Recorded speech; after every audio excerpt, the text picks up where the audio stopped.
बजार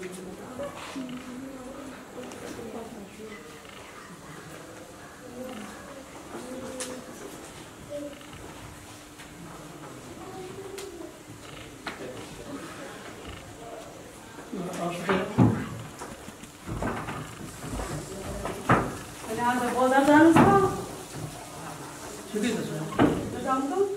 सामान त धेरै पो किन्नु छ त मलाई एउटा साडी नि किन्नु कि भनेको पैसा त छ नि फेरि यो हिँड्ने बेलामा जो बाटोमा भेट भयो अलक्षिनी गाउँको मुखियाको स्वास्थ्य विभाग त्यसो भन्नु सुनाउँछ बरु हिँड्ने बेलामा घडी गाडी भेला पर्यो भन्न के पो हुनु नि अस्तिले पनि काममा गएको कामै बिग्रियो अनि बाटामा ल्याएको आज पनि यस्तै फेरि अझै रहेछ खाउला चाहिँ गरेर के किन धनी बाबुको श्रीमती बाबुको ससुरालीमा धनी सम्पत्ति छ भनेर बिहे गर्यो बिहे गरेको 3 महिनामा त्यही भरिबटैले आफू गयो अनि सासू पनि खाइ बुढा पनि खाइ के ठोक गयो साइडै पर्छ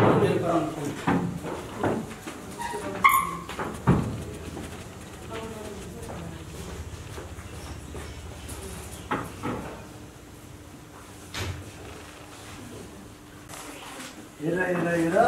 हाँस्ने नाच्ने उमेरमा भाँडाकुँडा बोकेर बाँच्न मात्रै पर्छ अनेक देख्न पाइन्छ भन्थे हो रहेछ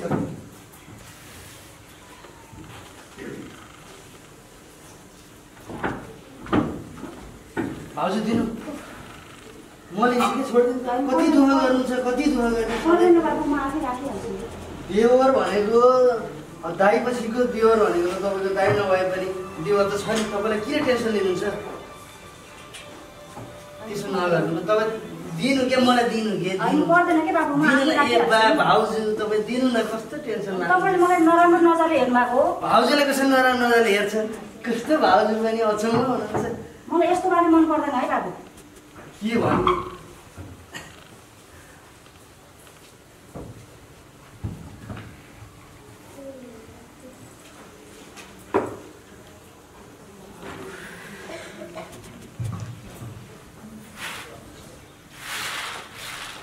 ठीक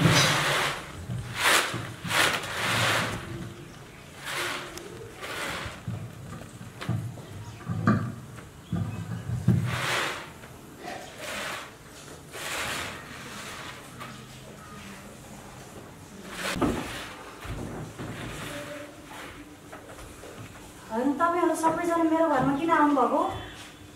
के भन्छ सजब अलक्षिनी गामभरिका सबै बच्चाहरू यसैले गर्दाखेरि बिरामी भएका छन् अझ नाक ठाडो पारेर बोल्न लाग्छ छैन यसले गर्दाखेरि बिहा भएको केही समय भएको छैन सासु टोकी त्यति मात्र कहाँ हो र श्रीमान टोकी अझ बोल्न लाग्छ छैन कहीँ नभकी ओहो चोमेली त्यति मात्रै हो र यहाँ गाउँमा त सुन्नै नसक्ने हल्ला पो छ त हो नि जम्मैको गाउँले सबै हालत भइयो यो कहाँको डङ्गिनी गाउँमा फसाए त जम्मै चाहिँ नि मेरो भैँसीले दुध दिएर भन्छ एउटा रामे अर्को बाख्रो चाहिँ नि खाइरह बाख्रो यसले हेरिदिए ठ्याक्कै खानै छोड्यो भन्छन् भने यस्तो यो चाहिँ नि डङ्गिनीले आफ्नो घर आँदा सकी गाउँलेलाई पनि खत्तम पार्ने भई त्यो यस्ता डङ्गिनीलाई चाहिँ नि राख्नु हुन्न क्या गाउँबाट लगाइदिए के आनन्दै हुन्छ होइन के भयो भाउजू के भइरहेछ अनि के हो भाउजू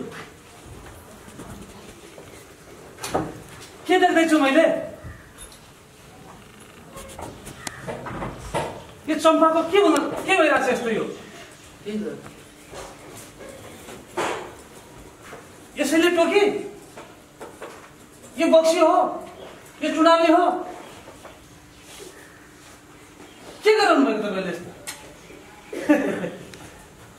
यसले यो बोक्सी हुन्थी यसले टुना मुना लगाउँथी भने त आफ्नो पहिला पनि बताउन सक्थ्यो उसको सासू मर्थी तपाईँको बाख्रो ऊ नहुँदा मैले मरेको होइन तपाईँको छोरा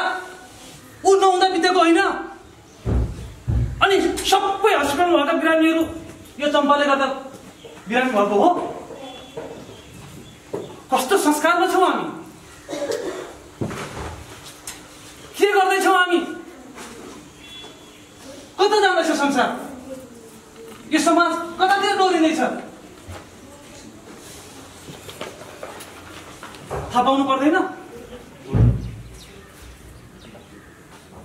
अहिलेको समाजमा यस्ता कृतिहरूको लागि रहेर छिमेकीलाई तपाईँले यस्तो गर्ने हो? चम्पा, उठ उठ चम्पा। अब समाजको परिवर्तन गर्नुपर्नेछ। हो, उहाँ प्रकाश जस्तै हाम्रो यो समाजलाई उज्यालो प्रकाशको जरुरी छ। बुझ्नुभयो?